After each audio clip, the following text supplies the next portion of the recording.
अस्सलाम वालेकुम स्टूडेंट्स, कैसे हैं आप सब। उम्मीद करती हूँ कि आप सब लोग खैरियत से होंगे और अपनी छुट्टियों को एंजॉय करेंगे।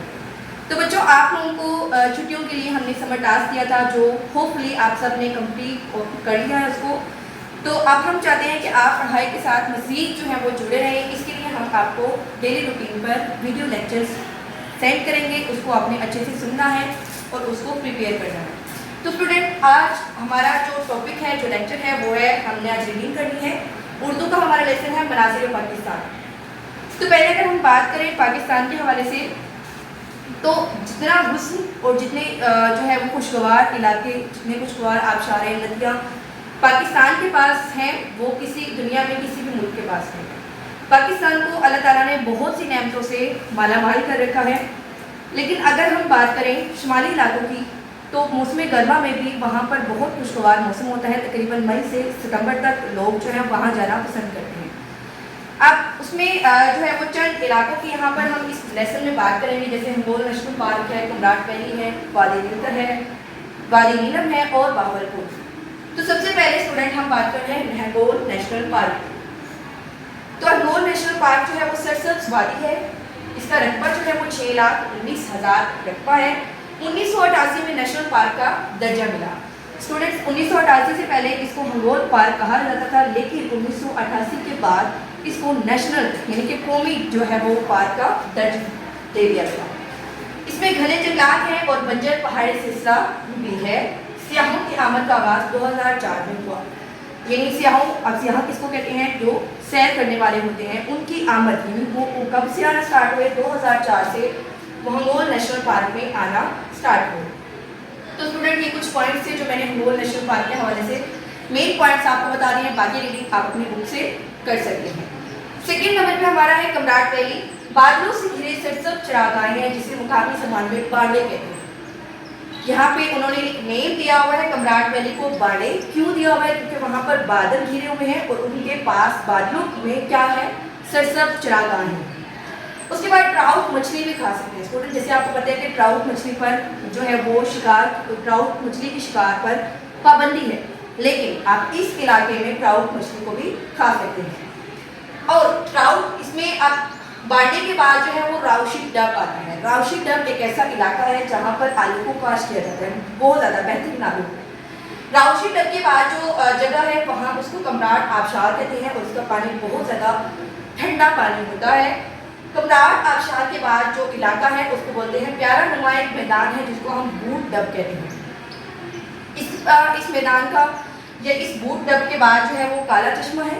अब इसको काला चश्मा इसलिए भी कहा जाता है कि इसके पानी पर जो है वो काई होती है और इसका पानी जो है वो बहुत ज़्यादा ठंडा होता है। इतना ठंडा होता है कि आप 1 मिनट तक भी अपने हाथ को पानी में नहीं डाल सकते। काले चश्मे के बाद जो है वो पजारतन नामी एक गांव है। अब पजारतन नामी जो गांव है उसमें वो फूलों से मालामाल है, सरसब्ज है, शादाब है। उसके बाद अगर हम बात करें पजारतन के बाद, तो 3 वादियों का संगम, संगम मीन्स मेल, 3 वादियों का मेल है, जिसको क्या कहते हैं? जो जंगा कहते हैं।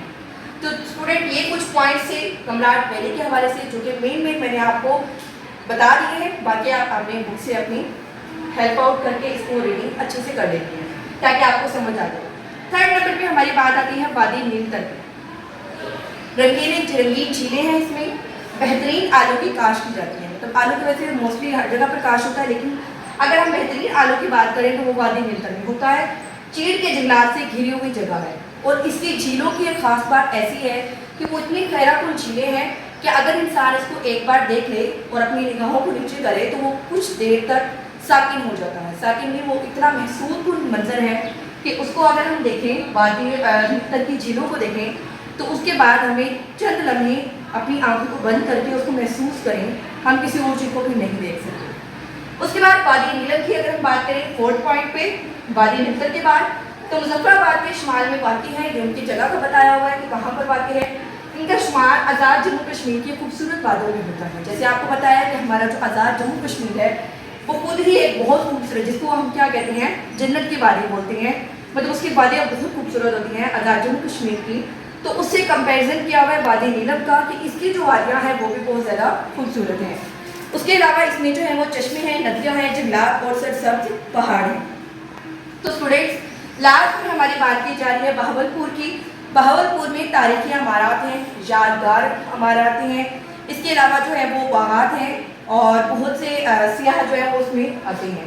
तो स्टूडेंट ये कुछ 5 ऐसी जगहों के नेम थे जो बहुत ज़्यादा स्पेसिफिक है और इसमें बहुत ज़्यादा जो है वो सियाहों की मरकज़ तवज्जो का बाइस बनते हैं।